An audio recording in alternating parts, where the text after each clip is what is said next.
1 Kings chapter 18. After a long time, in the 3rd year, the word of the Lord came to Elijah. Go and present yourself to Ahab, and I will send rain on the land. So Elijah went to present himself to Ahab. Now the famine was severe in Samaria, and Ahab had summoned Obadiah, who was in charge of his palace. Obadiah was a devout believer in the Lord. While Jezebel was killing off the Lord's prophets, Obadiah had taken 100 prophets and hidden them in 2 caves, 50 in each, and had supplied them with food and water. Ahab had said to Obadiah, "Go through the land to all the springs and the valleys. Maybe we can find some grass to keep the horses and mules alive, so we will not have to kill any of our animals." So they divided the land they were to cover, Ahab going to one direction and Obadiah in another. As Obadiah was walking along, Elijah met him. Obadiah recognized him, bowed down to the ground, and said, "Is it really you, my lord Elijah?" "Yes," he replied. "Go tell your master, Elijah is here." "What have I done wrong," asked Obadiah, "that you're handing your servant over to Ahab to be put to death? As surely as the Lord your God lives, there is not a nation or kingdom where my master has not sent someone to look for you. And whenever a nation or kingdom claimed you were not there, he made them swear they could not find you. But now you tell me to go to my master and say, 'Elijah is here.' I don't know where the Spirit of the Lord may carry you when I leave you. If I go and tell Ahab and he doesn't find you, he will kill me. Yet I, your servant, have worshipped the Lord since my youth. Haven't you heard, my Lord, what I did when Jezebel was killing the prophets of the Lord?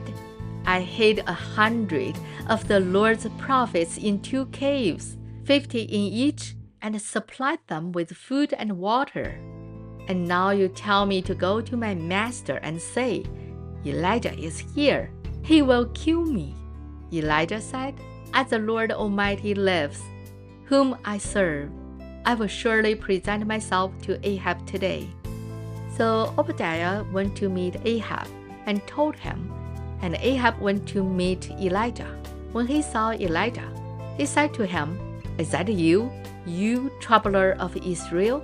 "I have not made trouble for Israel," Elijah replied. "But you and your father's family have. You have abandoned the Lord's commands and have followed the Baals.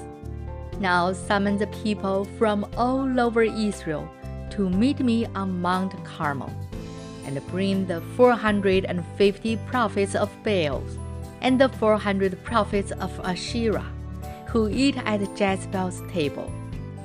So Ahab sent word throughout all Israel and assembled the prophets on Mount Carmel. Elijah went before the people and said, "How long will you waver between 2 opinions? If the Lord is God, follow him. But if Baal is God, follow him." But the people said nothing. Then Elijah said to them, "I am the only one of the Lord's prophets left, but Baal has 450 prophets.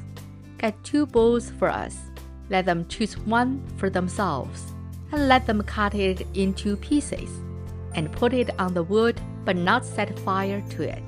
I will prepare the other bull, and put it on the wood, but not set fire to it.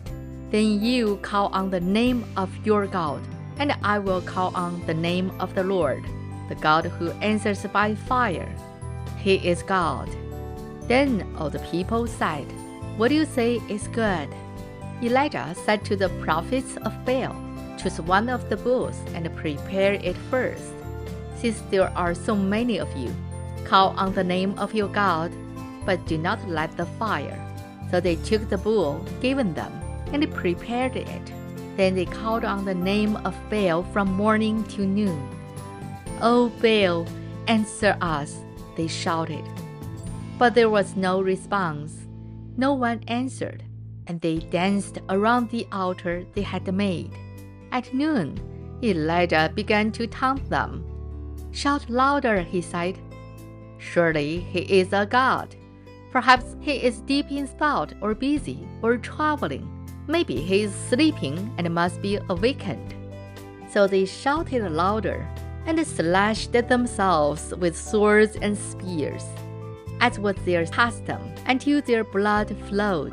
Midday passed, and they continued their frantic prophesying until the time for the evening sacrifice. But there was no response. No one answered. No one paid attention. Then Elijah said to all the people, "Come here to me." They came to him, and he repaired the altar of the Lord, which was in ruins.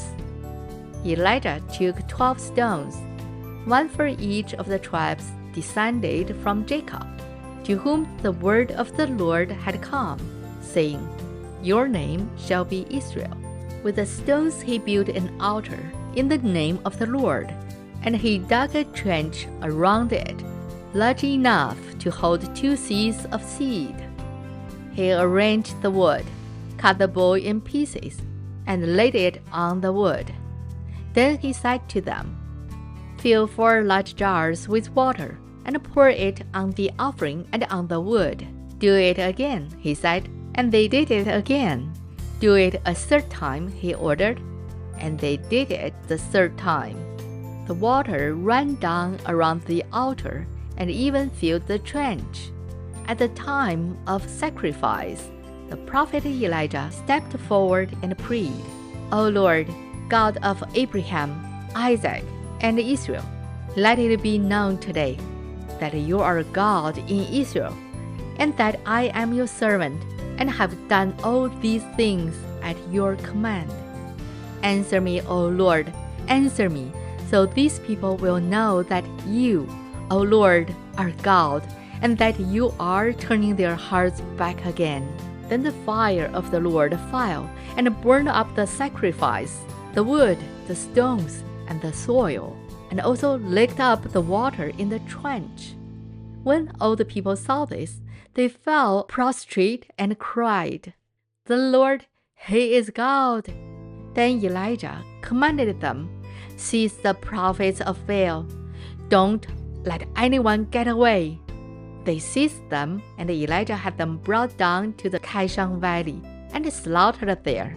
And Elijah said to Ahab, "Go, eat and drink, for there is the sound of a heavy rain." So Ahab went off to eat and drink. But Elijah climbed to the top of the Carmel, bent down to the ground, and put his face between his knees. "Go and look towards the sea," he told his servant. And he went up and looked. "There is nothing there," he said. 7 times Elijah said, "Go back." The 7th time the servant reported, "A cloud as small as a man's hand is rising from the sea." So Elijah said, "Go and tell Ahab, hitch up your chariot and go down before the rain stops you." Meanwhile, the sky grew black with clouds. The wind rose. A heavy rain came on, and Ahab rode off to Jezreel. The power of the Lord came upon Elijah, and tucking his cloak into his belt, he ran ahead of Ahab all the way to Jezreel. This is the end of 1 Kings chapter 18. 神的话语要昼夜思想，玉恩读经频道期待与您下次再见。